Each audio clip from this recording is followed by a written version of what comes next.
जय जिनेंद्र। नमस्कार आप सभी को। मैं डॉक्टर निकिता बहुत बहुत स्वागत करती हूँ आपका मेरे इस यूट्यूब चैनल में। आज बात करेंगे हम एक्केंथोसिस नाइग्रिकेंस के बारे में।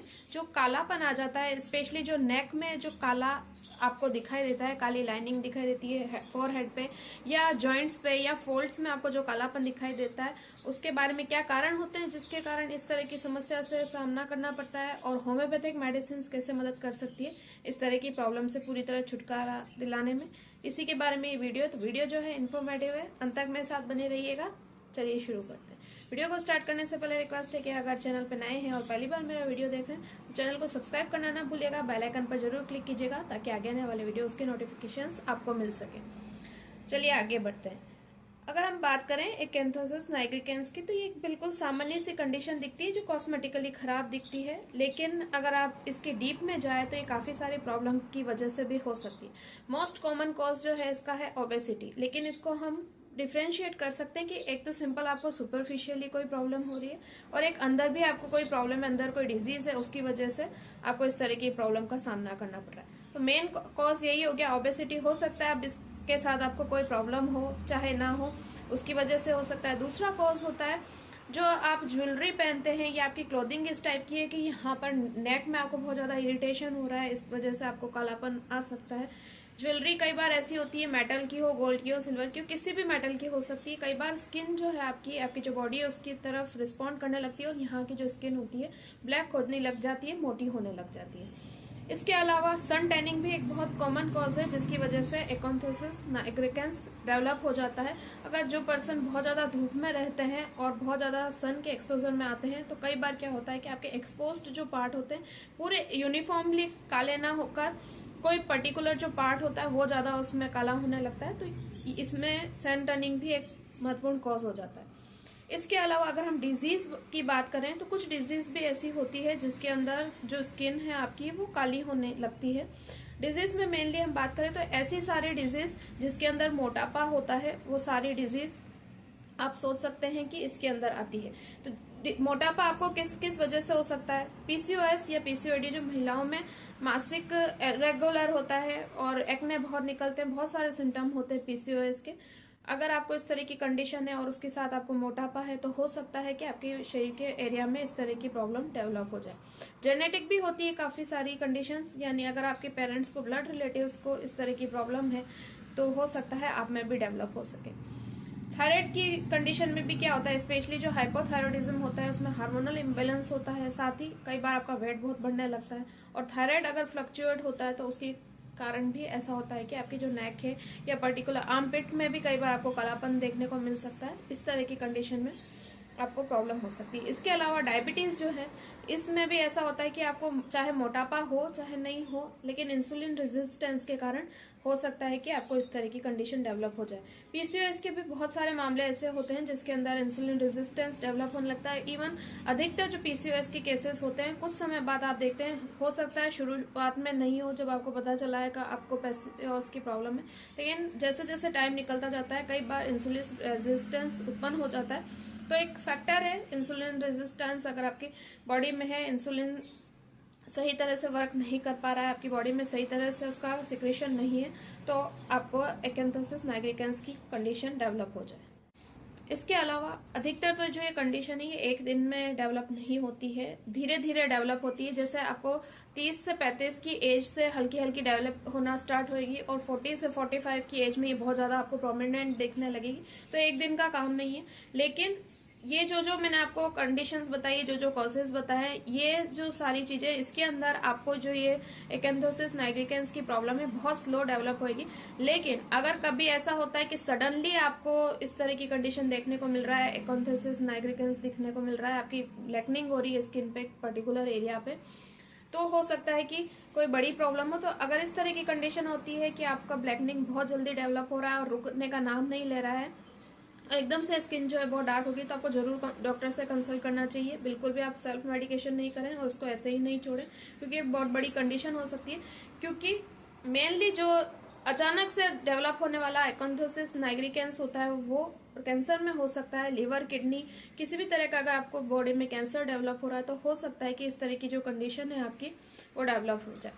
तो अब हम बात करेंगे ऐसी होम्योपैथिक मेडिसिन की जो आप लेकर इस तरह की कंडीशन को पूरी तरह से खत्म कर सकते हैं। तो जो ये डार्कनिंग है, ब्लैकनिंग है स्किन की, इसको अगर हम खत्म करना चाहते हैं तो सबसे मेन बात जो होम्योपैथी की ट्रीटमेंट है उसकी ये है कि आप जो भी ट्रीटमेंट लें तो फुल अपनी कंडीशन के अकॉर्डिंग लें। अगर आपको कोई भी डिजीज है जैसे पीसीओएस है, थायराइड है, अगर आप इसका ट्रीटमेंट लेते हैं होम्योपैथी में तो न केवल वो डिजीज आपकी जाएगी बल्कि ये जो प्रॉब्लम है वो भी चली जाएगी। और स्पेशली अगर आप परमानेंट ट्रीटमेंट चाहते हैं तो इस प्रॉब्लम के लिए स्पेशली आप कॉन्स्टिट्यूशनल मेडिसिन का सिलेक्शन जरूर करने की कोशिश करें, क्योंकि इससे ये जो प्रॉब्लम है ये जल्दी चली जाएगी और जो रिमूवल होगा वो भी जड़ से होगा, रूट से आपकी जो कंडीशन है वो सही हो जाएगी। क्योंकि अगर आप एलोपैथिक ट्रीटमेंट लेते हैं तो काफी तरह की क्रीम्स दी जाती है, इससे एक बार तो स्किन आपकी थोड़ी सी लाइट होने लगती है, थोड़ा सा कॉस्मेटिकली ठीक लगने लगता है, लेकिन इंटरनल जो प्रॉब्लम है तो वो पूरी तरह से नहीं जाती है। तो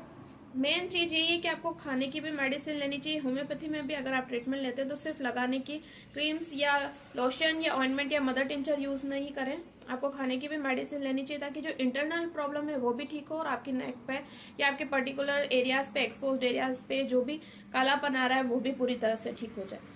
तो इन्हीं मेडिसिन की हम बात करेंगे जो मोस्ट कॉमनली बहुत ज्यादा यूज की जाती है इस कंडीशन में, उन्हीं मेडिसिन के बारे में हम बात करेंगे। सबसे पहली मेडिसिन है एंटीमक्रू 30।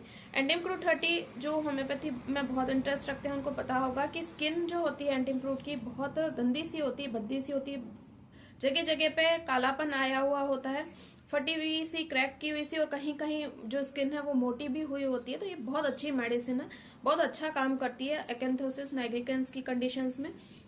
इसके अलावा जब आपको स्पेशली सन टैनिंग की वजह से प्रॉब्लम हुई हो तब ये मेडिसिन बहुत यूजफुल है। 2-2 बूंद दिन में 3 बार सुबह दोपहर शाम करके आप ले सकते हैं। इस कंडीशन में ये काफी महत्वपूर्ण मेडिसिन है। दूसरी जो मेडिसिन बता रही हूँ मैं, मदर टिंचर है, इसको एक्सटर्नली आप जरूर अप्लाई करें क्योंकि ये कलर साफ करने की बहुत अच्छी मेडिसिन है और बहुत फ्रिक्वेंटली बहुत ज्यादा होम्योपैथी में यूज की जाती है। जो भी अपना कलर साफ करना चाहते हैं या जहाँ पे भी आपको कहीं सन टैनिंग हुई होती है वहाँ के एरिया पे अगर आप ये लगाते हैं पिंपल्स दूर करने के लिए या मिलेस्मा को दूर करने के लिए, एक्सटर्नली इसको बहुत यूज किया जाता है। इस मेडिसिन का नाम है बर्बेरिस एक्विफोलियम मदर टिंचर। इस मेडिसिन को आपको रोज वाटर में मिला के आप लगा सकते हो, चाहे तो एलोवेरा जेल में मिलाकर भी आप इसको लगा सकते हैं। 5 से 10 बूंद आप लीजिए कंडीशन के अकॉर्डिंग, जितने एरिया में आपका ब्लैकनिंग है उतने उस हिसाब से आप 5 से 10 बूंद ले सकते हैं। साथ में आप इसका उतनी ही मात्रा में एलोवेरा जेल मिला लीजिए और जहाँ पे आपको प्रॉब्लम है वहां पे अप्लाई करके थोड़ी देर छोड़ दीजिए।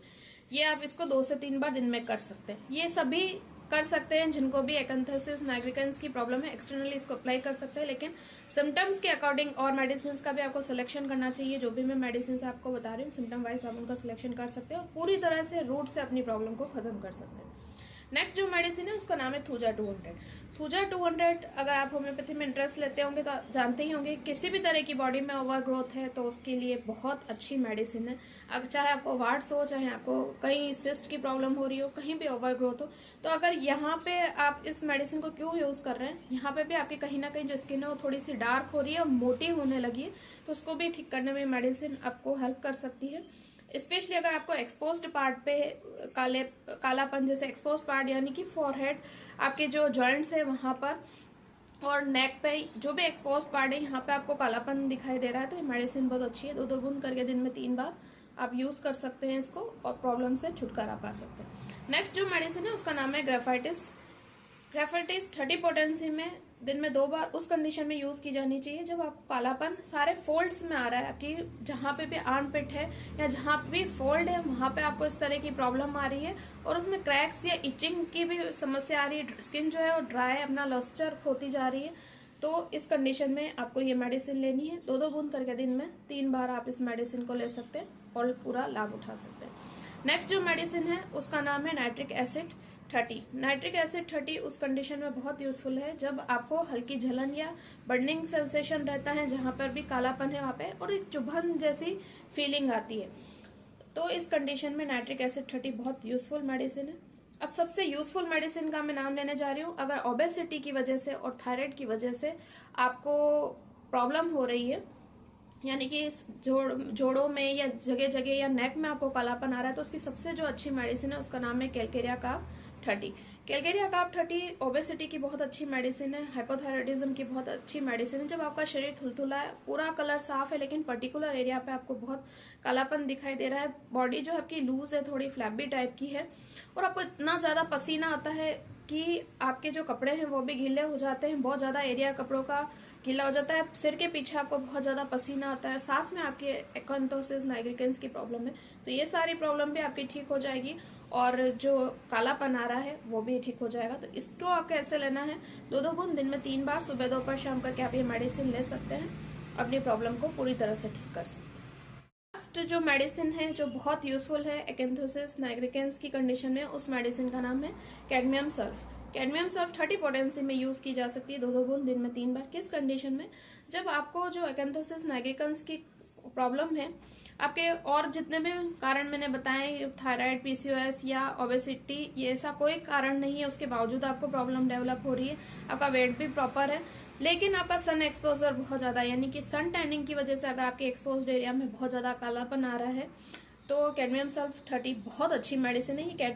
कैडमियम सल्फ 30 मिलेजमा की भी बहुत अच्छी मेडिसिन है, हालांकि मिलेजमा पे मैं ऑलरेडी एक वीडियो बना चुकी हूँ, तो आप उसको देख लीजिएगा मिलेजमा की प्रॉब्लम है तो। लेकिन नेक में कालापन या और कहीं पे भी कालापन सन टैनिंग की वजह से आया है, तो कैडमियम सल्फ 30 बहुत अच्छी मेडिसिन है, 2-2 बूंद दिन में 3 बार, सुबह दोपहर शाम करके आप इस मेडिसिन को ले सकते हैं और अपना कालापन पूरी तरह से खत्म कर सकते हैं। लेकिन ये जो प्रोसेस है इसमें समय जरूर लगेगा। आप कोई भी मेडिसिन इसमें से सेलेक्ट करते हैं तो प्रॉपरली उसको 2 से 3 मंथ जरूर लीजिए। सिम्टम्स अगर बिल्कुल सिमिलर हुआ तो ये 1 या 2 मेडिसिन ही सिम्टम वाइज अगर आप चूज करते हैं, 1 या 2 मंथ आप उसको पेशेंस से लेते हैं, तो केवल 1 या 2 मेडिसिन ही आपकी जो नेक का कालापन है उसको पूरी तरह से खत्म कर सकती है। तो यही था वीडियो एक्यांथोसिस नाइग्रिकेंस के बारे में, यानी कि गर्दन के कालेपन, अधिकतर जो प्रॉब्लम होती है गर्दन में ही होती है, गर्दन के कालेपन को खत्म करने की। लेकिन और किसी एरिया में भी इस तरह का कालापन आ रहा है तो उसको भी खत्म कर देगा वीडियो, अगर आप इसका सिम्टम वाइज सिलेक्शन करते हैं, मेडिसिन लेते हैं। तो कैसा लगा वीडियो मुझे जरूर बताइएगा, लाइक शेयर कमेंट करना ना भूलिएगा। किसी टॉपिक पे आपको वीडियो चाहिए तो आप मुझसे शेयर कर सकते हैं, मैं पूरा ट्राई करूंगी इस टॉपिक पे वीडियो बनाने का। कोई क्वेरी हो तो कमेंट बॉक्स में कमेंट करके आप मुझसे पूछ सकते हैं। Thank you for watching. जय हिंद, जय भारत, वंदे मातरम।